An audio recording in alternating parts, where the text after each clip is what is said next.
परजंगरे पूजा front बुलिले विधायक परजंग ग्राम में अनुष्ठित होता अग्रपूज्य गजानन पूजा मंडप बुली देखा सहित सांस्कृतिक कार्यक्रम को प्रति प्रज्वलन कर शुभ उद्घाटन करते परजंग विधायक विभूतिभूषण प्रधान। प्रथमे पूर्त विभाग डाक बंगला पूजा कमिटीर कार्यकर्ता द्वारा विधायक उत्तरीय और पुष्पगुच्छ दे स्वागत संबर्धना जणाइथिले। पर विधायक समस्त पूजा मंडप बुली गणपति आशीर्वाद भिक्षा कर अंचलवासी मंगल कामना करने सह उन्नति कामना करथिले। पर पूजा मंडप गुड़िक और ऊर्जा ट्रस्ट तरफ अनुष्ठित सांस्कृतिक कार्यक्रम को प्रदीप प्रज्वलन कर उद्घाटन करथिले। पर सांस्कृतिक कार्यक्रम आरंभ होइतिला।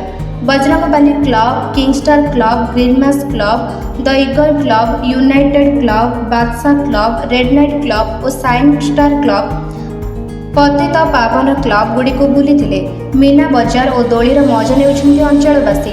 वर्षा और कोहला पाग सत्वे प्रबल जनसमागम होउछि। आसंता रविवार दिन भसाणी शोभायात्रा कार्यक्रम स्थिर कर विधायकों सह अन्य मध्य परजंग ग्राम पंचायत सरपंच गायत्री महापात्र, ब्लॉक उपाध्यक्षा जशस्विनी राउत, ऊर्जा ट्रस्ट सभापति तथा राज्य बीजेपी युव मोर्चा सभापति दीपक कुमार गोछाय, समाजसेवी बनलता महांती, समाजसेवी प्रशांत दल बेहेरा उपस्थित थिले। परजंगर गोपबंधु जेना रिपोर्ट, निरपेक्ष न्यूज।